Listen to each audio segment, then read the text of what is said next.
Hello guys, welcome back to my new vlog. તો વાત કરીએ આજે આપણે જાડા અને પાતળા થવા ઉપર. કે આજે હું ખાસા ટાઈમે ગામમાં ગઈ તો 2-3 જણો મળ્યો તો કે તું તો પાતળી થઈ જઈ, શું દુઃખ પડ્યું શું પાતળી થઈ જઈ? તો પહેલો પ્રશ્ન મારો એ કે શું દુઃખ હોય તો જ પાતળું થાય કોઈ માણસ? સુખી હોય બધા જાડા હોય એવું ક્યાંય હોય?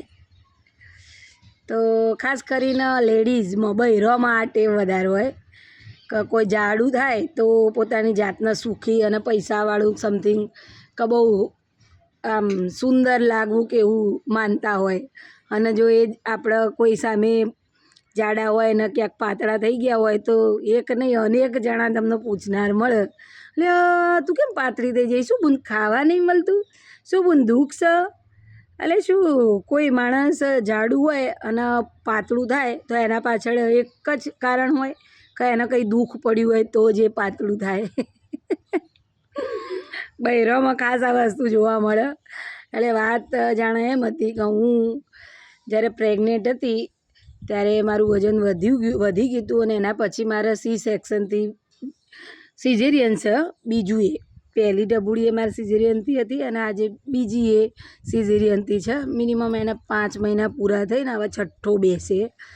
તો જ્યારે એ બોર્ન થઈ મારી નાની બેબી ત્યારે મારું વજન વધી ગયું હતું. હવે કોઈ પણ લેડીઝને પ્રેગ્નન્સી પછી ડિલેવરી પછી તો વજન વધતું જ હોય, પછી એ ધીરે ધીરે કોઈને ઉતરીએ જાય ને કોઈને એ જે હતું એના કરતાં વધીએ જાય, જો મમ્મી જોઈ છે.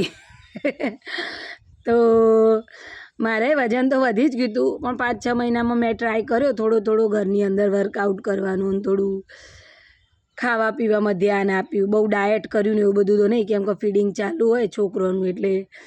પણ થોડું ઘરની અંદર થોડી ઘણી જે આપણાથી થાય કસરત કરીને થોડું ઘણું ખાવામાં ધ્યાન આપ્યું. એટલે મારું વજન જે વખતે ડિલેવરી થઈ એ વખતે હતું એના કરતાં અત્યારે ઓછું થયું. તો મેં ધ્યાન આપ્યું અને મેં ઓછું કર્યું. તો મને ઘણા લોકો એમ કહેવાવાળા મળ્યા, ખાસ કરીને કોઈ જેન્ટ્સ આવું નહીં કહેતા પણ બૈરા લેડીઝ એ આપણે પાતળો થઈએ ને તો મોઢા ઉપર કહે લે શું દુઃખ પડ્યું, પણ એક જ કારણ હોય દુઃખી થવાનું.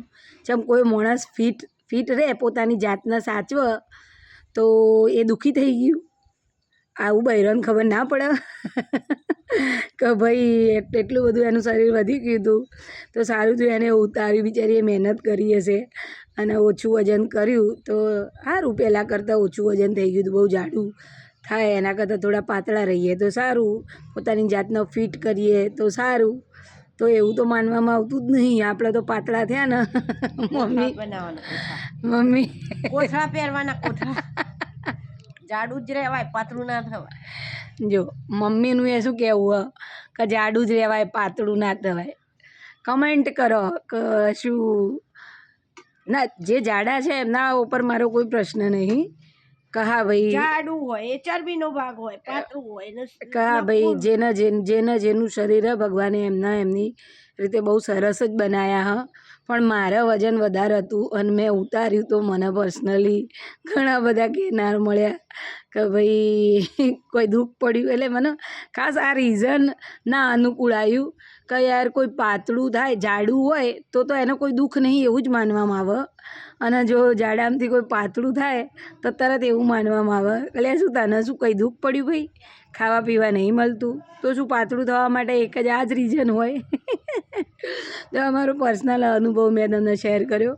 મારે કોઈ જાડી વ્યક્તિ કે કોઈ પાતળી વ્યક્તિના માટે આ કંઈ બનાવવાની કોઈ ઉપર કહેવાની એ નહીં, ફક્ત મેં મારા માટે કીધું કે ભાઈ મેં થોડું વજન ઉતાર્યું તો મને ઘણા લોકો આવું કહેવાવાળો મળ્યો.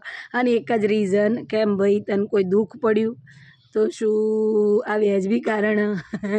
મમ્મી દુઃખ હોય તો જ પાતળું થવાય? જાડાય ઘણા દુઃખી હોય એવું, પણ એ તો શરીર સુખ દુઃખથી શરીર જાડું પાતળું નહીં થતું હતું, ખાવા પીવા ઉપર જાય. શરીર જેવું તમે ખાઓ જેવું પીવો એવું જ દેખાય. એમાં કંઈ ચિંતા હોય તો પાતળા થઈ જવાય એવું ના. ઘણા લોકોનો બાંધો એવો હોય કે બહુ ટેન્શન રહેતું હોય તો ખાવા પીવામાં ધ્યાન ના રહે તો પાતળાય થઈ જાય. પણ 90% આ રીઝન નહીં હોતું કે ભાઈ દુઃખ હોય તો જ પાતળું થવાય.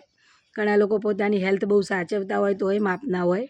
બહુ જાડા રહેવું ઘણા લોકો ના બી ગમતું હોય. તો કમેન્ટ કરજો કે તમને આ પાતળા થવાનું આ રીઝન મેં જે જણાવ્યું એ વ્યાજબી લાગ્યું. કંઈ ભૂલ ચૂક થઈ હોય તો આ વિડીયોના અંતે હું માફી માંગુ છું. કોઈને ખોટું લાગ્યું હોય, મેં કોઈ પણના ઉપર કંઈ વાત કરી નથી, ફક્ત મારા ઉપર જ કહું છું અને મને આ પર્સનલી અનુભવ થયો.